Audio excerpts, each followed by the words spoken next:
जन आंदोलन में शामिल तो थे ही,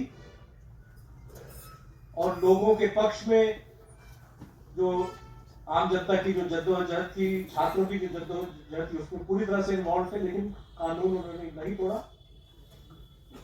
ना ही उन्होंने कोई गैर कानूनी काम या किसी भी किस्म की इलीगल काम की। लेकिन फिर भी उनको एक झूठे इल्जाम के बेसिस पे गिरफ्तार किए गए। और मजे की बात यह है कि झूठे इल्जाम के अलावा एक झूठा शनाख्त, मतलब उनको किसी और समझ के पकड़ के बंद कर दिया तिहाड़ जेल में।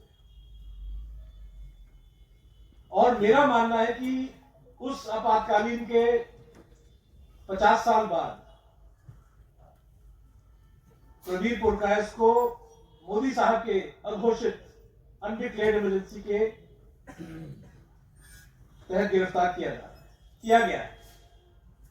और उस वक्त की तरह आज भी प्रवीर ने कोई कानून नहीं तोड़ा। उन्होंने कोई ऐसा काम नहीं किया जिससे आप उनकी गिरफ्तारी को जस्टिफाई कर सकते हैं।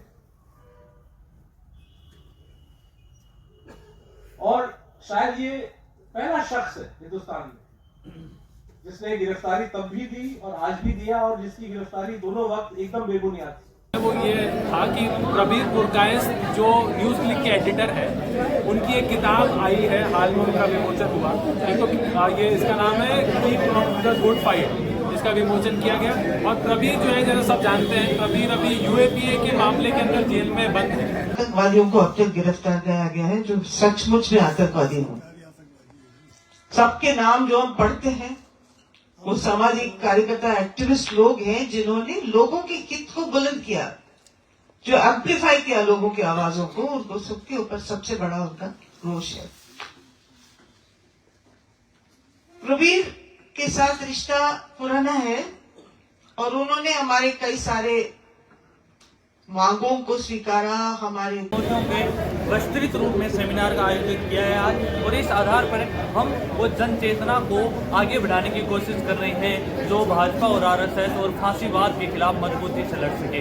इसी के खिलाफ एक तरह से एक कार्यक्रम था जिसमें सिद्धार्थ वरदराजन जो वायर के संपादक है वो, और अरुणा रॉय जो बड़ी सामाजिक कार्यकर्ता है वो, और भी बहुत सारे लोग आए।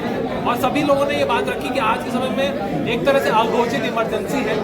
कोई अगर अपनी आवाज़ उठाता है तो उसको लगातार दमन का सामना झेलना पड़ता है, उस पर फर्जी मुकदमे हो जाते हैं। संदीप कप्पन की तरह वो लगातार जेलों में पड़ा रहता है, या गौरी लंकेश की तरह उस पर गोली चल जाती है, उसको हत्या कर दी जाती है। ये हालात हो गए आज के समय में कि अघोषित जैसी इमरजेंसी है। जैसे इंदिरा गांधी की इमरजेंसी थी घोषित इमरजेंसी, लेकिन मोदी की जो इमरजेंसी है वो अघोषित है। आज के समय में किसी को भी गोली मार दी जा सकती है। और जैसे किस तरह से हम देखते हैं कि किसानों पे जिस तरह से दमन हो रहा है अपनी बेसिक मांग को उठाने के लिए, उसी तरह दमन हर तरह से चौतरफा हमला है दमन का। हर तरह से, चाहे आप किसी भी जाति समुदाय से हो, मजदूर हो, किसान हो या पत्रकार हो, अगर आप अपनी सही जायज़ मांग उठाते हैं या आप जुल्म के खिलाफ आवाज़ उठाते हैं तो आप पे दमन होना तय है। तो इसी के खिलाफ हम सब लोग ने सॉलिडारिटी में कार्यक्रम सामना करके उनकी पुस्तक का विमोचन हुआ।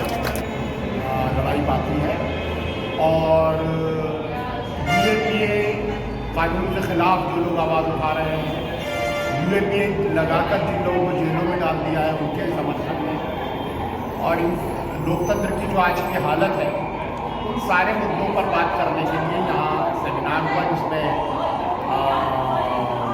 सिद्धार्थ वरदराजन, ओम थानवी और हमारी अरुणा राय जी रही, और यहाँ के स्थानीय जो पत्रकार हैं वो लोग रहे।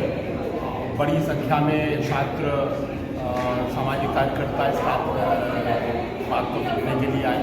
बहुत अच्छा कार्यक्रम रहा।